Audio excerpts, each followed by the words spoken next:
Welcome to Safe Schools Rainbow Roundtable. It's Tuesday, June 4th, 2024, and happy Pride Month.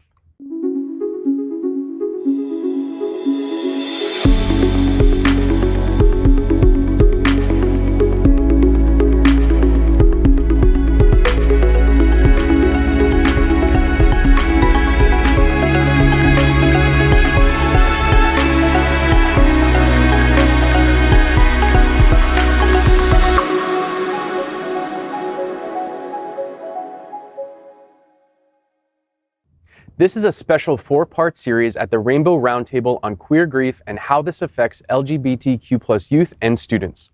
This very important topic is part of Safe Schools' commitment to stand up for queer youth and help navigate some of the most important issues they face in these challenging times. I'm Dr. Dan Sheridan, head psychologist of No Reservations.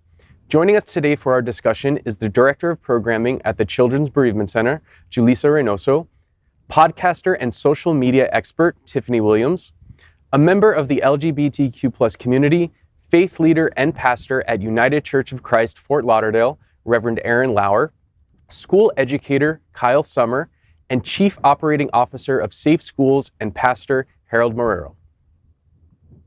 We thank our partners that help make the Safe Schools Rainbow Roundtable possible, including the Quadracci Family Foundation, AHF, and the Florida AIDS Walk, Children's Trust of Miami, and Hotspots Magazine Happening Out television network. With all of these talented individuals, let's consider queer grief and its historical perspective.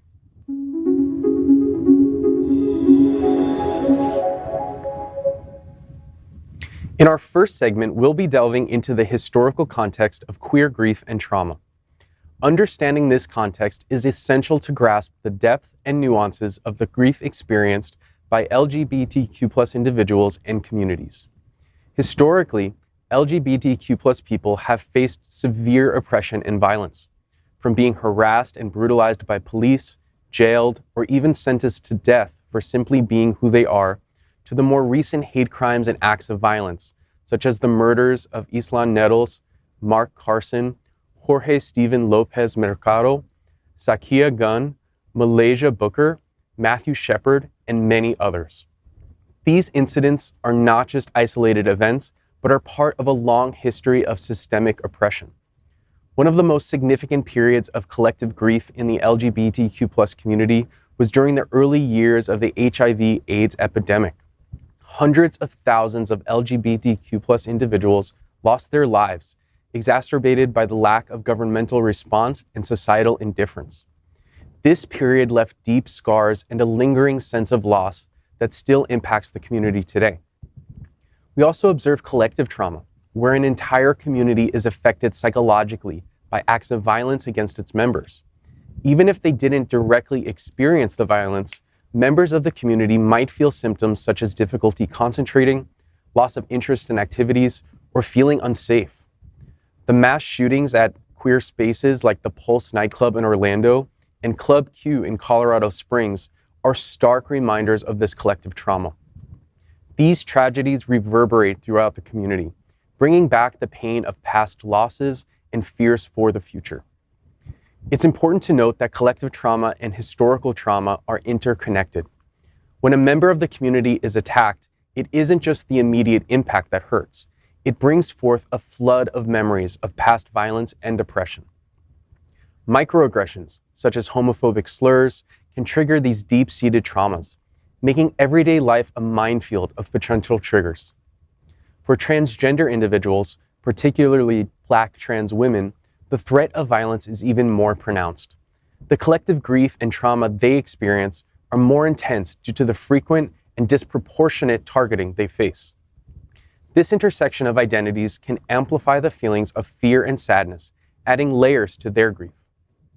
As we consider these historical and collective traumas, it's crucial to normalize the experiences of those who are affected.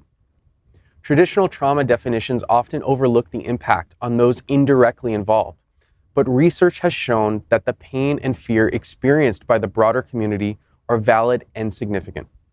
Ignoring or repressing these feelings can lead to unhealthy coping mechanisms, like substance abuse or toxic behaviors. One of the most challenging aspects of dealing with historical trauma is the ongoing nature. For marginalized communities, the trauma is not just a past event, but a continuous cycle, with new incidents reopening old wounds. This makes healing particularly difficult because the sources of trauma persist in the form of systemic oppression and recurring acts of violence. As we navigate this complex landscape, it's essential to validate the experiences of those dealing with historical and collective trauma.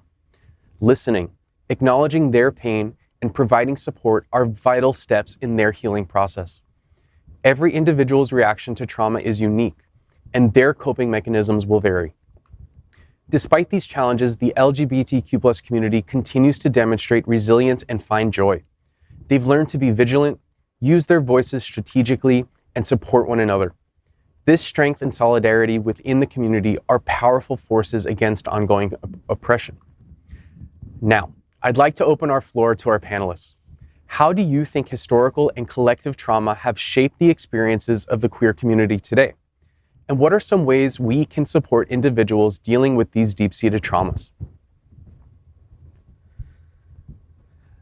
Yeah, that's a lot to to cover. I mean, you covered a lot of historical events that have shaped who we are in the queer community.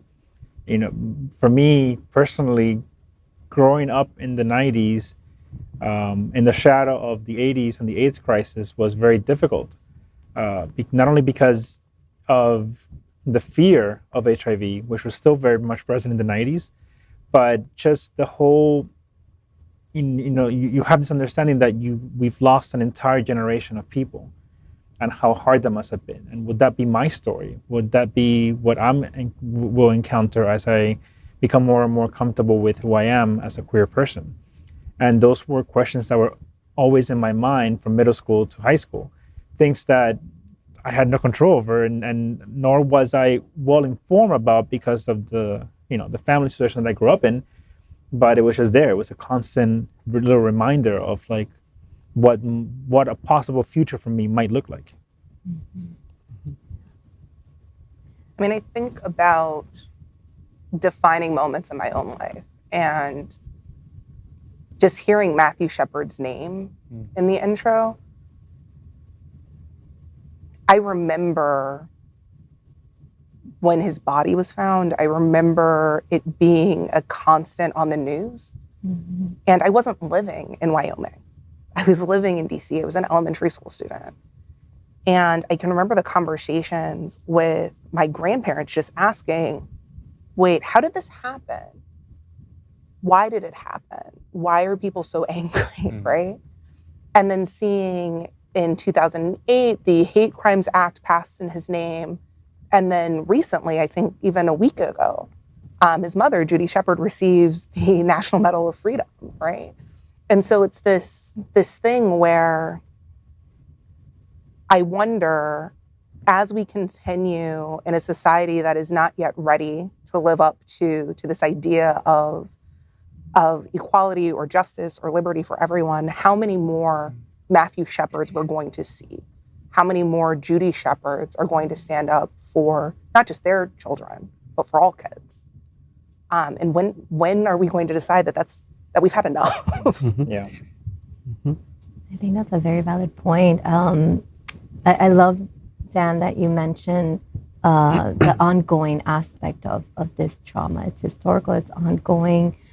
There's a lot that comes with that. There's a lot of emotional numbing that the queer community does as a way to deal with this, right? That's what leads to a lot of some negative coping mechanisms, some negative strategies. But I think it's also important to acknowledge the safety component that you're speaking about, right? If you're feeling unsafe, for whatever, financially unsafe, your environment is unsafe, you do not have the capacity to really process these traumas. So really for individuals in this community, it's so important to have a well-rounded type of support that can help them down the line maybe begin to acknowledge a lot of what's happening for them. Mm-hmm. I think also, for me, I think when you mentioned Pulse, I remember I was in high school when it happened, and I had a lot of friends who were openly out, and they told me they were just like, I can't believe it. Like, we only have like selected few places where we feel safe, you know, that are just like places like either a comic book store or a nightclub, places that is just dedicated for the LGBTQ plus people, like youth and young adults. And the fact that they're being targeted. And so now it's like, even now when I go out with my friends to these spaces, I'm like, I want to have fun, but I'm thinking in the back of my mind, like, you know, what if somebody just decides that they just want to come in here and do something so horrible? And I agree with you, Kylle. Like, how many more like incidences there has to be until like collectively we all decide like, okay, this is enough. Like, we can't keep doing this. Like, we all acknowledge that it's bad, but we're not putting the pieces to actually make it a better place for everyone. Yeah. And I can just say, kind of dovetailing off of what Tiffany was talking about, you know, from a religious perspective, I think we're probably all aware of the role that religious communities have played in homophobia and transphobia, in creating a society, you know, here in the United States and really now all over the world, where queer people are not welcomed in our spaces. And, you know, you want to talk about compounding grief, you know, especially historically. You know, if you look at a religious community, it's like, what does a religious community provide? What does faith provide? It provides, you know, access and connection to God, or whatever, you know, deeper truth or universal spirit you may be praying to. It provides a sense of community and support for that. It also, you know, for so many people, religion is a part of their family. And, you know, when you get cut out of that identity with your family, you know, you see that there aren't those places of support for you. So I think as a pastor, and a queer pastor and a pastor of a church that is primarily queer, I think it is so important that we really stand up and be a loud voice of welcome for people, because I can't tell you the number of people who come into my office and say, I was hurt by the church and I'm just looking for a safe place to be. Mm-hmm. And, you know, we want to be that. Dan, going back to the point you made earlier about queer resilience, I think that's another important thing too. You know, it's like these faith communities tried to take our faith from us. They tried to take our spirituality from us. And there's a lot of queer people throughout history who said, no, you're not going to take it from me. You know, and, you know, my denomination, we ordained the first openly gay pastor back in 1972. You know, Bill Johnson was his name, and he stood up and he said, I'm not going to let a church or a religion tell me that I don't have access to God and that I don't have a call to leadership. And so, and a lot of queer people create their own religious traditions, you know, and their own religious rituals in their own religious communities. And I think that's so important that, you know, queer people stand up and say, our faith is important, our spirituality is important, and we're going to continue to access that and to create spaces for that. Absolutely. Yeah, and I think that there's something to be said about the fact that the church did fail, or religious communities did fail the queer community, particularly during the 80s and during the AIDS crisis. I mean, I think about, this is something that's always in my head for some reason, that my own fear of having to die alone in a hospital bed without anybody there, without having my pastor, my priests, you know, the people that were important to me, the things that connected me to something broader and you know, larger than who I am, being denied that, and being denied my family, then being, you know, my friends couldn't come and see me because nobody knew what was happening. You know, no one knew how it was spread, especially in the early times of the AIDS crisis. And I wonder if, you know, for us to have some collective healing, is that something that maybe we should look at again, or reopen that in a way that there's healing for it? You know, that the church can do something that, I don't know, that says we're sorry, but also like here is the space that we should have given, you know, your friends, your families, your those that were suffering, because that was a very dark time for the gay community and for a lot of people, because if it wasn't just queer people that were being affected, it's their friends, their family members, people that were important to them. So I don't know. I'm happy that the church has come a long way, and I'm happy that we have, we're getting to this point, and society has come a long way as well. But there's still so much that we've spoken about, particularly when grief is something that we don't talk about, period. Not just in the queer community, but in other spaces. And I think that queer resilience is something, like you said, Erin, that we do create on our own because we have to. We're forced to create that resilience. We're forced to be there for one another. And I'm grateful that we do that, but I also think that there's so much more healing that needs to be done. I love that, Harold. I think that you're touching on such a larger topic of trust in the queer community. How can you trust a particular space, whether it's a church space, where there is a medical center? How can you come in and trust when so many people that were supposed to be there for you have let you down, right? There's a lot of grief in that in itself. And when you talk a lot about the resilience, I love resilience, and similar to you, as you were saying, it also to me, it means like you're continuing to fight through all of these things, and you haven't taken a time to really sit with it, because you cannot. You have to continue to move forward with it, and it's so devastating for people to go through that. But I think trust is so crucial. So how do we build that trust? In our organization, at CBC, we really try to build that trust by bringing in folks from the queer community, by connecting with other community organizations that are very present and very trusting of that organization. So I think that continued work, we all need to stay connected. It's so cliche. It takes a village, but it really does. Yeah. There's even now, I think the last school I went to go visit was in a not so great neighborhood. And I mean, they were just surprised that somebody came out to go see them and talk to them. And interesting enough, our conversation went around, I was like, oh, what's something you want to talk about? And they were like, oh, church. And I was like, okay, what do you want to talk about? And a lot of their concerns are the same thing. They're like, they are religious, but they feel like they have to choose between being LGBTQ plus or being faithful, and they just kind of wish that their parents weren't so rigid to one side of that meter.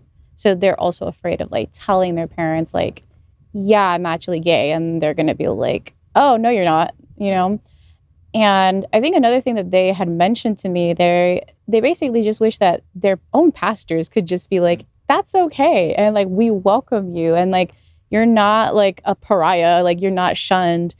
And it's really difficult for them. And they just really have a hard time. And especially they all mentioned, they're like, we know we don't live in the best neighborhood. And, our churches are a lot more old school. I'm like, I know, but it usually takes one person to kind of start making that change. And of course, they're all high schoolers. So they're kind of I mean, you're saying all the right things, but I don't want to be that person to, And I'm like,